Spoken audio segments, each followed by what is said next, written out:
Big mistakes to avoid at Christ University entrance test और interview. तो मैं अर्नव अग्रवाल और मैंने अभी अभी कुछ दिनों में क्राइस्ट की एंट्रेंस टेस्ट और इंटरव्यू दिए।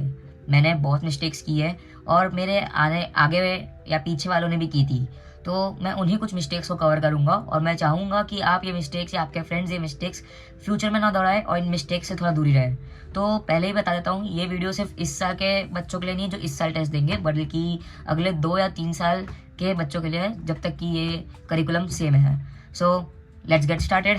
फर्स्ट, क्राइस्ट के इंटरव्यू के पहले क्राइस्ट के एंट्रेंस टेस्ट में, जो कि ऑनलाइन थी, मैं इसी रूम में बैठ के इसी जगह पे बैठ के दे रहा था। उसमें मैं आपको बताना चाहूँगा कि मेरे पास मैकबुक है। तो उसमें क्या था कि क्राइस्ट में एक MSB करके सॉफ्टवेयर था जो हमें डाउनलोड करना था।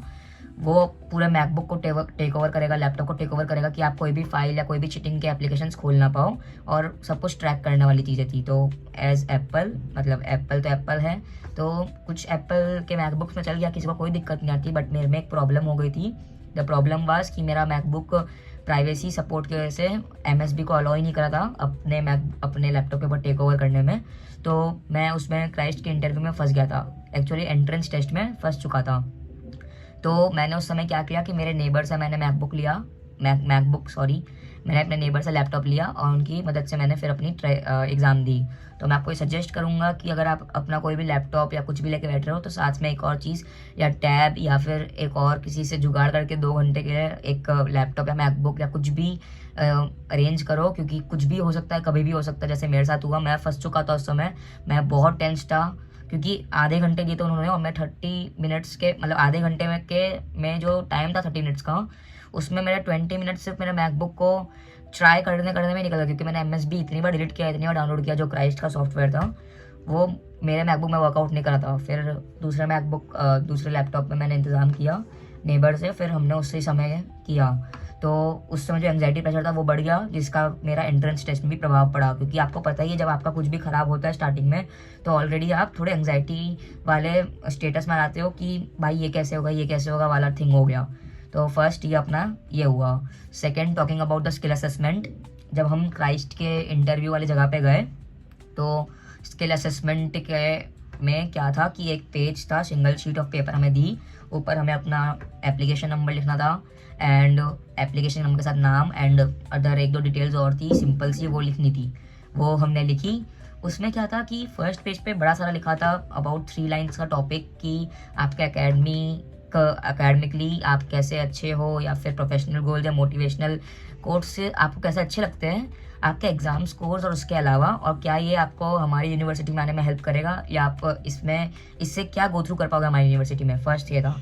जो सेकंड टॉपिक था वो पीछे ऑफ द, मतलब back side of the paper था, इधर ऊपर लिखा हुआ था, फेलियर इज अ की टू सक्सेस। अब देखो, किसी का भी माइंडसेट अगर ऊपर पेपर पर लिखा है क्राइस्ट यूनिवर्सिटी और उसके नीचे फेलियर इज अ की टू सक्सेस लिखा है, तो मुझे लगा कि it is a motivational code for the from the Christ to the students, की स्टूडेंट्स थोड़ा सा अच्छा फील करे उस समय। तो मुझे लगा वो टॉपिक नहीं है, क्योंकि उसके आगे कोई क्वेश्चन का सिंबल ऐसा कुछ बना हुआ नहीं था।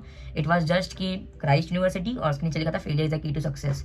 तो मुझे लगा कि ओके, ये एक मोटिवेशनल कोड है। तो मैंने फर्स्ट टॉपिक ही दोनों पेजेस में लिखा, which was about 100 to 120 words, जिसमें मैंने एक ब्लंडर कर दिया। तो आप समझ ही सकते हैं, अगर वो 20 मार्क्स का स्किल असेसमेंट था मेरा, तो मेरे 10 मार्क्स तो यहीं पे कट गए। एंड इसलिए मुझे थोड़ा सा एंग्जाइटी और बढ़ गई मेरी उस समय, क्योंकि उसके बाद एक इंटरव्यू था, और अगर इंटरव्यू के पहले ही मैं कुछ इतना बड़ा ब्लंडर करूँ, इतनी बड़ी मिस्टेक्स करूँ, तो ये मुझे कॉस्ट करेगी ही करेगी बाद में।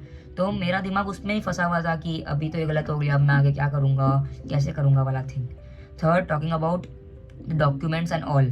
तो डॉक्यूमेंट्स में सबसे ज़्यादा ज़रूरी क्या है? फर्स्ट, कि अगर आपके पास आधार कार्ड है, तो आधार कार्ड तो मतलब बेस्ट है कि आप फोटो प्रिंट नहीं, रियल आधार कार्ड, PVC कार्ड हो या आधार कार्ड हो, दोनों ही चलेगा, वो लेके जाओ। एडमिट कार्ड लिखा होता है एप्लीकेशन फॉर्म में, लेकिन आपको प्रिंट आउट चाहिए। बहुत बच्चे ऐसे थे जिन्होंने यहाँ ब्लंडर किए, वो प्रिंट आउट नहीं लाए थे, तो उनको निकाल दिया गया, उनको बोला कि 10 मिनट के अंदर लेके आओ, या तो फिर नॉट सिलेक्टेड वाला टैग लग जाएगा। Third was pain. Skill assessment में वो लोग पेन देते नहीं हैं। बहुत बच्चे भागे थे पेन लेने के लिए, बहुत बच्चे, कि पेन नहीं है, और मैं भी लेके नहीं गया था। इधर मेरे फ्रेंड ने मुझे हेल्प की थी, थैंक्स टू हिम, कि वो एक्स्ट्रा पेन लाया था, तो मैं बच गया था इस चीज़ में। तो इधर मेरी एक हेल्प हो गई थी कि वो पेन लाने, तो मैं भी पेन के लिए ज़रूर भागता। Fourth, talking about an interview. Interview में क्या होता है, tell me about yourself. मैं ना, आप इतनी तेज बोलोगे अपने बारे में, सब मत बताना। ठीक है, थोड़ी चीज़ें बताना, अबाउट 2 to 3 मिनट्स का आपका टेल मी अबाउट योरसेल्फ होना चाहिए। उसके ऊपर वो लोग थक जाते हैं सुनते सुनते। एंड जो मेरी टीचर थी, जो मेरा इंटरव्यू ले रही थी, एक सर थे, एक मैम थी। मैम वाज वेरी हेल्पफुल, और उनका बिहेवियर और उनके जो आई एक्सप्रेशंस थे वो बहुत अच्छे थे, जिससे मेरे को थोड़ी सी रिलीफ मिला अपने अंदर कि हाँ मैं अच्छा दे रहा हूँ। चाहे मैंने कहीं कहीं ख़राब वर्ड्स बोले हो या फिर प्रॉपर इंग्लिश नहीं बोली हो, लेकिन तभी भी मुझे एक अच्छा लगा, क्योंकि उनके ही आगे मैं बैठा था, उनकी स्माइल और एंड ऑल वो मुझे हेल्प कर गई, और थोड़ा स्ट्रेस लेवल मेरा उधर ही कम हो गया। ठीक है, और बहुत सारे बच्चे और भी दिक्कतें कर रहे थे, और इसकी वजह से शायद फैकल्टीज़ में भी थोड़ा सा मैंने ऊपर नीचे देखा। जो मैंने आपको बताया कि मैंने अपने स्किल असेसमेंट में आगे पीछे सेम कर दिया था, तो आप सबने ही ये सोचा होगा अभी कि मैंने वापस से एक पेपर क्यों नहीं लिया, मैंने फैकल्टी से बात क्यों नहीं की। मैंने की थी। द आंसर इज़ कि उन्होंने मना कर दिया। दे सेड कि जो हुआ सो हुआ। The faculty was a bit rude, क्योंकि वो भी इतने सारे बच्चों को हैंडल कर रहे, तो थोड़ा सा रूड था उनका बिहेवियर। तो उन्होंने बोला कि अब जैसा हो गया वैसा हो गया, तुम्हें ध्यान देना चाहिए था, you code now go and give interview, जैसा हुआ वैसा हुआ। तो समझ लो कि अगर वो मेरे को 2 to 5 मिनट्स का टाइम और देते तो शायद मेरा थोड़ा इंटरव्यू भी बेटर होता, और मेरे अंदर थोड़ा सा इम्प्रेशन भी पड़ता टीचर्स का। बट एनीवे, इतना कोई ख़राब गया नहीं था इंटरव्यू। ये सब तो वो चीज़ हो गई जो मैंने या फिर मेरे किसी जान पहचान वाले ने या मेरे सामने किसी ने फेस की हो। बट मुझे पता है यहाँ पे कुछ लोग ऐसे भी होंगे जो ये देखने आए होंगे कि मेरी जर्नी कैसी थी, या फिर इंटरव्यू में कैसे क्वेश्चंस पूछे, या इंटरव्यू कितना हार्ड था, कितना इजी था, and all other things like questions और doubts you have in your mind. तो मैं उसके लिए आपके लिए 1 2 नहीं 3 नहीं 4 जितनी वीडियोस आपको चाहिए उतनी अपलोड करूँगा और सब कुछ कराऊँगा। मैंने भी फेस की है डिफ़िकल्टीज़। जब मेरे को इंटरव्यू देना था तब मैंने भी इंटरनेट बहुत सर्फ किया, मैंने भी बहुत सारी चीज़ें ढूंढी कि जो मुझे हेल्प करें। बट कुछ ऐसी चीज़ें थी जो मेरे को इंटरनेट पे नहीं मिली, और आज के दिन में वो कॉन्ट्राडिक्ट कर रही है मुझसे। तो मैं वो चाहूँगा कि वो सब कुछ क्लियर हो जाए और आपके लिए एकदम क्रिस्टल क्लियर पाथ रेडी हो जाए। Thank you till then.